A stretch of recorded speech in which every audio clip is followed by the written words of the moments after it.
अध्याय 2। राजा रिनकेटिंक का आगमन। इसके कुछ दिनों बाद एक उज्ज्वल और धूप वाली सुबह, जब समुद्र से हल्की और मधुर हवा बह रही थी और पेड़ अपनी पत्तियों से लदी शाखाएं हिला रहे थे, शाही चौकीदार, जिसका कर्तव्य तट पर गश्त करना था, राजा के पास ये समाचार लेकर दौड़ता हुआ आया कि एक अजीब नाव द्वीप की ओर आ रही है। पहले तो राजा बहुत डर गया और छिपे हुए मोतियों की ओर कदम बढ़ाया, लेकिन अगले ही पल उसने सोचा कि एक नाव, भले ही दुश्मनों से भरी हो, उसे नुकसान पहुंचाने में असमर्थ होगी, इसलिए उसने अपने डर पर काबू पाया और यह पता लगाने के लिए समुद्र तट पर चला गया कि अजनबी कौन हो सकते हैं। पिंगरी के कई लोग भी वहां इकट्ठे हुए और राजकुमार इंगा अपने पिता का पीछा करते हुए चला गया। पानी के किनारे पहुंचकर वे सभी उत्सुकता से आने वाली नाव को देख रहे थे।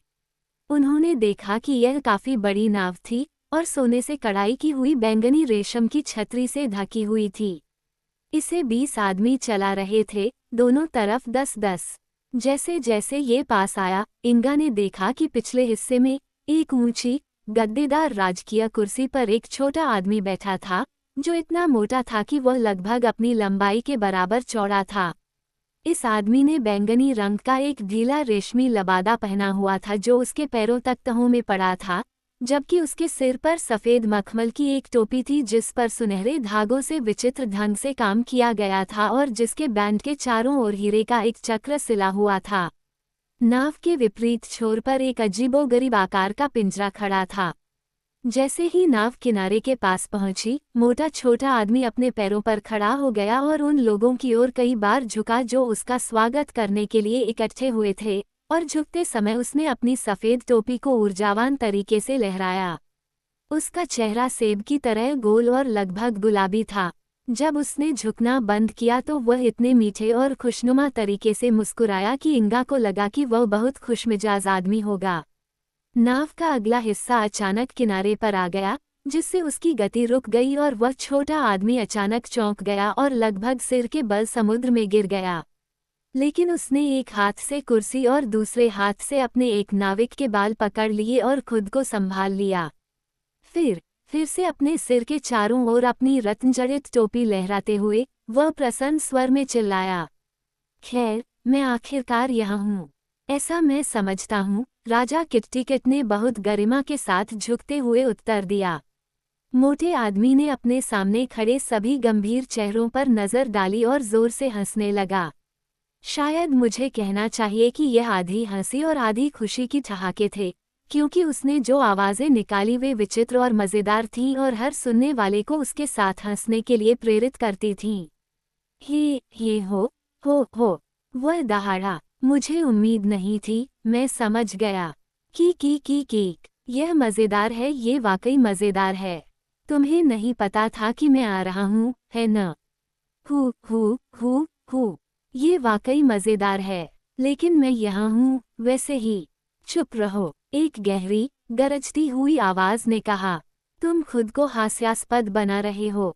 हर कोई ये देखने के लिए इधर उधर देख रहा था कि यह आवाज़ कहाँ से आ रही है, लेकिन कोई भी यह अनुमान नहीं लगा पा रहा था कि यह डांट किसने कही थी। नाव के सभी खेने वाले गंभीर और चुप थे और निश्चित रूप से किनारे पर किसी ने कुछ नहीं कहा था। लेकिन छोटा आदमी जरा भी हैरान या नाराज नहीं लग रहा था। राजा किट्टिकिट ने अब अजनबी को संबोधित करते हुए विनम्रतापूर्वक कहा, पिंगारी राज्य में आपका स्वागत है। शायद आप तट पर आने की कृपा करें और अपनी सुविधानुसार हमें बताएं कि हमें किसको अतिथि के रूप में स्वागत करने का सम्मान प्राप्त है। धन्यवाद, मैं जाऊंगा, छोटे मोटे आदमी ने नाव में अपनी जगह से डगमगाते हुए और कुछ कठिनाई के साथ रेतीले समुद्र तट पर कदम रखते हुए कहा। मैं रिनकेटिंक राज्य के गिलगाड शहर का राजा रिनकेटिंक हूँ, और मैं पिंगरी में उस राजा को देखने आया हूँ जो मेरे शहर में इतने सारे सुंदर मोती भेजता है। मैं लंबे समय से इस द्वीप पर जाना चाहता था और इसलिए, जैसा कि मैंने पहले कहा, मैं यहाँ हूँ। मुझे आपका स्वागत करते हुए खुशी हो रही है, राजा किट्टिकिट ने कहा। लेकिन महाराज के पास इतने कम सेवक क्यों हैं? क्या एक बड़े देश के राजा के लिए एक कमजोर नाव में और सिर्फ 20 आदमियों के साथ लंबी यात्रा करना खतरनाक नहीं है? ओह, मुझे लगता है कि ऐसा ही है। राजा रिनकेटिंक ने हंसते हुए उत्तर दिया। लेकिन मैं और क्या कर सकता था? अगर मेरी प्रजा को पता चल जाता तो वे मुझे कहीं जाने ही नहीं देते। इसलिए मैं भाग गया। राजा किटटिकट ने आश्चर्य से कहा। मजेदार है न? हे वो हु। रिनकेटिंक हंसा, और यह उसकी हंसी की मजेदार आवाज़ों के सबसे नज़दीक है जिसे मैं अक्षरों में लिख सकता हूँ। कल्पना कीजिए कि एक राजा अपनी ही दुनिया से भाग रहा है। Who kick ईक ईक ईक। लेकिन मुझे ऐसा करना पड़ा, क्या तुम नहीं देखते? क्यों? दूसरे राजा ने पूछा। उन्हें डर है कि मैं कोई शरारत कर दूंगा। उन्हें मुझ पर भरोसा नहीं है।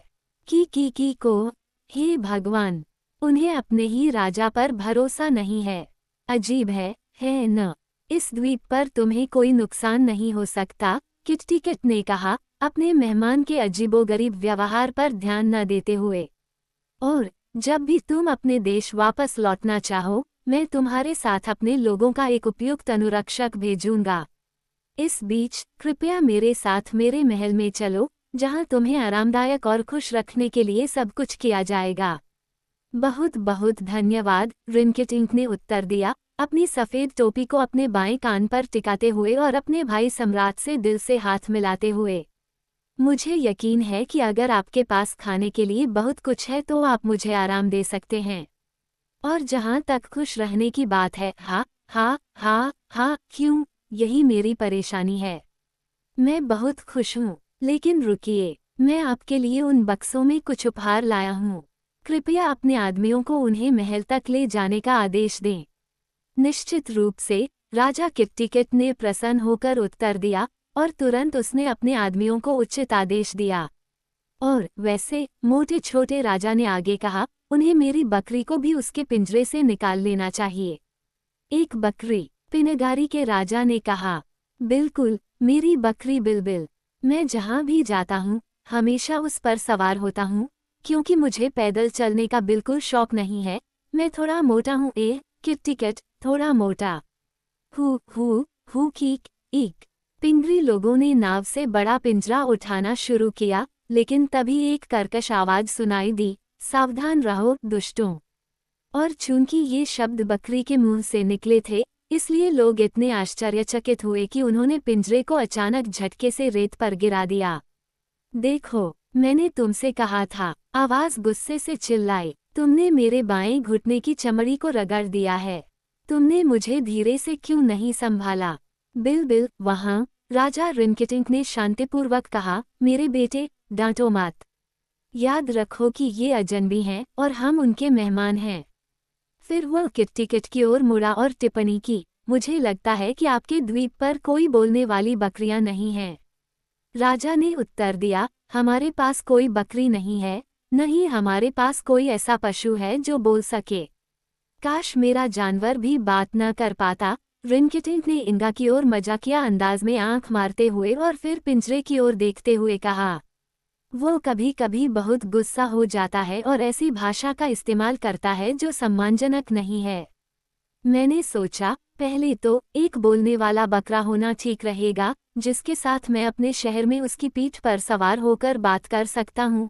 लेकिन कीक, बदमाश मेरे साथ ऐसा व्यवहार करता है जैसे मैं राजा के बजाय चिमनी साफ करने वाला हूँ। हे कीक ईक। चिमनी साफ करने वाला हूँ और मैं राजा। मजेदार है न?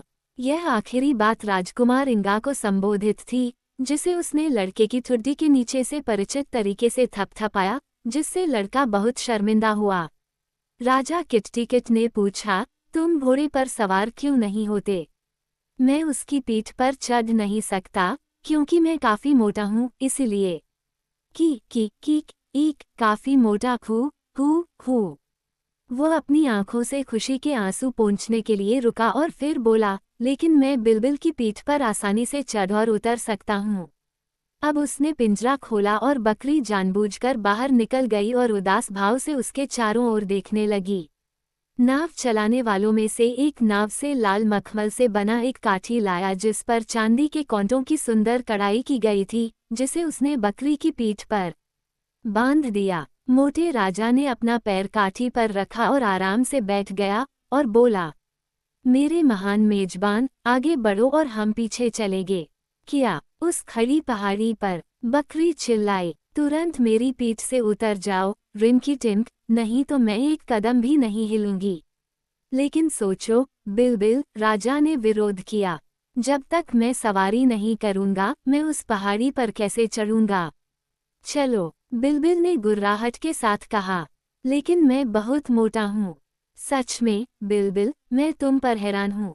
क्या मैं तुम्हें इतनी दूर इसलिए नहीं लाया कि तुम दुनिया को देख सको और जीवन का आनंद ले सको, और अब तुम इतने कृतघ्न हो कि मुझे उठाने से इनकार कर रहे हो। मेरे बेटे, बदला लेना उचित है। नाव तुम्हें इस किनारे तक ले गई क्योंकि तुम तैर नहीं सकते, और अब तुम्हें मुझे पहाड़ी पर ले जाना होगा क्योंकि मैं चढ़ नहीं सकता। बिलबिल, क्या यह उचित नहीं है? अच्छा अच्छा अच्छा, बकरी ने रूखे स्वर में कहा, चुप रहो और मैं तुम्हें उठाकर ले जाऊंगी। लेकिन तुम रिंकी टिंक, अपनी निरंतर बकबक से मुझे बहुत थका देते हो।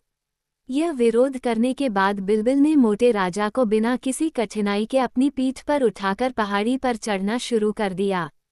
राजकुमार इंगा और उसके पिता और पिंगरी के सभी लोग राजा रिंकिटिंक और उसकी बकरी के बीच इस विवाद को सुनकर बहुत आश्चर्यचकित हुए, लेकिन वे अपने मेहमानों की मौजूदगी में आलोचनात्मक टिप्पणी करने के लिए बहुत विनम्र थे। राजा किटटिकट बकरी के बगल में चला गया और राजकुमार उसके पीछे पीछे चला। आदमी चंदन की लकड़ी के बक्से लेकर सबसे आखिर में आए। जब वे महल के पास पहुंचे तो रानी और उनकी दासियां उनसे मिलने के लिए बाहर आईं और शाही मेहमान को राजसी ढंग से महल के शानदार सिंहासन कक्ष में ले जाया गया।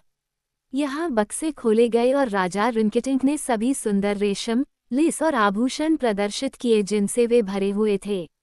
दरबारियों और महिलाओं में से प्रत्येक को एक सुंदर उपहार मिला, और राजा और रानी को कई शानदार उपहार मिले और इंगा को भी कुछ नहीं मिला। इस प्रकार समय सुखद रूप से बीतता गया जब तक कि चेम्बरलेन ने घोषणा नहीं की कि रात्रिभोज परोसा गया है। बिलबिल नामक बकरी ने कहा कि उसे महल के प्रांगण में प्रचुर मात्रा में उगने वाली मीठी, समृद्ध घास खाना अधिक पसंद है, और रिंकिटिंक ने कहा कि यह जानवर अस्तबल में बंद रहना कभी बर्दाश्त नहीं कर सकता, इसलिए उन्होंने उसकी पीठ से काठी हटा दी और उसे जहां भी वह चाहे घूमने की अनुमति दे दी। रात्रि भोज के दौरान इंगा ने अपना ध्यान उसे मिले हुए सुंदर उपहारों की प्रशंसा करने और मोटे राजा की प्रसन्नतापूर्ण बातें सुनने में लगाया, जो जब खाना नहीं खा रहा था तब हंस रहा था और जब नहीं हंस रहा था तब खा रहा था, और ऐसा लग रहा था कि वह बहुत आनंद ले रहा है। मैं 4 दिन से उस संकरी नाव में रह रहा हूँ, उसने कहा। खेने वालों को देखने और बिलबिल से झगड़ने के अलावा मेरे पास कोई और मनोरंजन नहीं है, इसलिए मैं ऐसे मित्रवत और सहमत लोगों के साथ फिर से जमीन पर आकर बहुत खुश हूँ। राजा किटटिकट ने विनम्रतापूर्वक झुककर कहा, आपने हमारा बहुत सम्मान किया है। बिल्कुल नहीं मेरे भाई, ये पिंगरी एक अद्भुत द्वीप होना चाहिए क्योंकि इसके मोती पूरी दुनिया की प्रशंसा हैं। नहीं, मैं इस तथ्य से इनकार करूंगा कि आपके मोतियों के व्यापार से प्राप्त धन और गौरव के बिना मेरा राज्य एक दरिद्र होगा। इसलिए मैं कई वर्षों से आपसे मिलने के लिए यहाँ आना चाहता था, लेकिन मेरे लोगों ने कहा, नहीं, घर पर रहो और अपना व्यवहार ठीक रखो, नहीं तो हम कारण जान लेंगे। किटटिकट ने पूछा, क्या वे गिलगाद स्थित आपके महल से महाराज को याद नहीं करेंगे? मुझे नहीं लगता, रिंकिटिंक ने उत्तर दिया। देखिए, मेरे एक होशियार व्यक्ति ने अच्छा कैसे बने शीर्षक से एक चर्मपत्र लिखा है, और मुझे लगा कि इसका अध्ययन करना मेरे लिए लाभकारी होगा, क्योंकि मैं अच्छा बनने की उपलब्धि को ललित कलाओं में से एक मानता हूँ।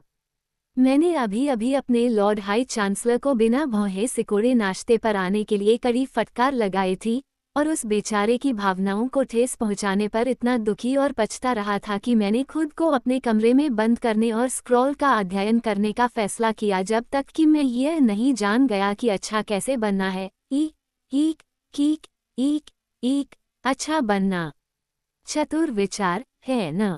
बहुत चतुर। और मैंने एक आदेश जारी किया कि कोई भी मेरे कमरे में प्रवेश न करे, मेरी शाही नाराजगी के दर्द के तहत, जब तक कि मैं बाहर आने के लिए तैयार न हो जाऊं।